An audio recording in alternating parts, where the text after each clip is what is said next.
Harga batu bara ini ditentukan oleh permintaan. Seperti yang disampaikan tadi, bahwa India mulai mencari tambahan, kemudian dari Jerman juga sudah mencari-cari dan sudah mengadakan pembicaraan dengan Menteri SDM kita. Dan saya rasa harga batu bara ini akan tidak banyak berubah, kisarannya sekitar 395-400 begitu. Dan terutama dengan adanya penguatan permintaan dari India yang sebenarnya sementara ini sudah tertinggi kuotanya ke India. Tetapi dengan melihat kebutuhan India yang sangat tinggi, dia minta kuota lagi. Nah, ini tinggal kesediaan kita yang sebenarnya masih ada. Kalau kita lihat cadangannya, kita punya cadangan batu bara banyak, cuman kita punya keterbatasan untuk mengambil banyak-banyak batu bara, yaitu kita tidak mempunyai alat yang cukup, dan saat ini untuk mendapatkan alat tidak mudah. Sehingga untuk meningkatkan produksi yang sudah direncanakan 606 juta ton atau 625, itu akan sangat-sangat terkendala oleh alat. Dan yang kedua yang cukup merisaukan juga adanya perubahan iklim akibat La Nina. Jadi kalau dua hal ini bisa diatasi, kita bisa meningkatkan produksi kita yang sementara ini masih di kisaran 80-95% target produksi dicapai. Jadi kalau dinaikkan 5% untuk India atau 10% masih memungkinkan. Oke, sebelum kita berbicara begitu terkait dengan tantangan-tantangan atau kendala di bidang produksi, termasuk tadi adalah terkait dengan alat berat begitu, yang menarik juga kalau kita lihat mungkin secara teknis Pak, untuk pengiriman dari Indonesia sendiri ke Eropa begitu. Apakah sebetulnya memungkinkan begitu, dan kalaupun iya begitu, kira-kira hambatan ataupun juga tantangan untuk pengiriman batu bara dari Indonesia ke Eropa seperti apa?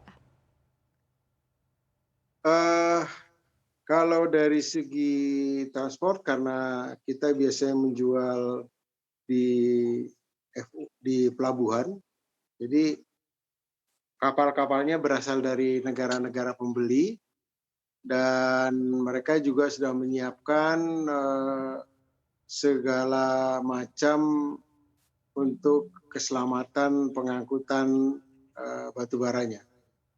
Nah, tapi yang menjadi pertanyaan yang saya sampai sekarang belum sempat analisa adalah dampak daripada peperangan yang sedang berkecamuk antara Rusia dan Ukraina, karena ini juga akan merembet untuk kemudahan mencari alat angkut yang dibutuhkan oleh Eropa maupun oleh India. Kalau India mungkin tidak terlalu jauh, sehingga bisa diatasi dengan tongkang-tongkang yang sudah ada sekarang, atau kapal-kapal besar yang sudah ada, mau Handymax, Panamax, yang ada masih memungkinkan untuk memenuhi kebutuhan. Tapi untuk Eropa, karena sementara ini kalau kita lihat, Eropa ini membeli batu baranya dari, kalau kita lihat statistiknya tahun 2017 sampai 2021,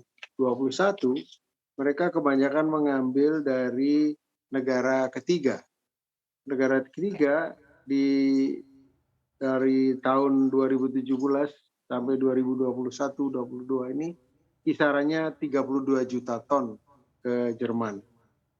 Nah, kalau kita lihat besarannya tentu ini sangat besar, tapi tidak ada kendala karena sementara ini Indonesia tidak mensuplai ke Jerman, hanya kecil sekali.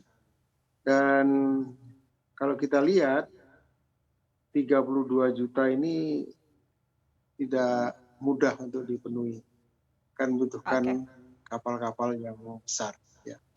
Oke, berarti tadi sekali lagi secara teknis memungkinkan begitu untuk pengiriman dari Indonesia ke Eropa. Nah, tapi kalau kita lihat begitu jaraknya begitu jauh, apakah ini juga bisa menjadi salah satu kendala begitu, bahwa permintaan dari Eropa ini juga kemungkinan tidak sebesar yang diharapkan? Jadi kalau kita lihat dari segi harga batu bara di Jerman kalau mengambil sendiri itu adalah 294 euro kali 1,5, 300 kali 1,5 sudah 450 dolar kalau diambil di Jerman. Nah kalau dibawa dari Indonesia tinggal memperhitungkan ongkos angkutnya. Jadi kira-kira masih ada selisih yang cukup signifikan sehingga mereka memutuskan untuk menawar mendapatkan kuota dari Indonesia. Ini yang menjadi pertimbangan mereka. Sehingga kalau kita lihat perkembangan dari harga, kita masih kompetitif dari Indonesia.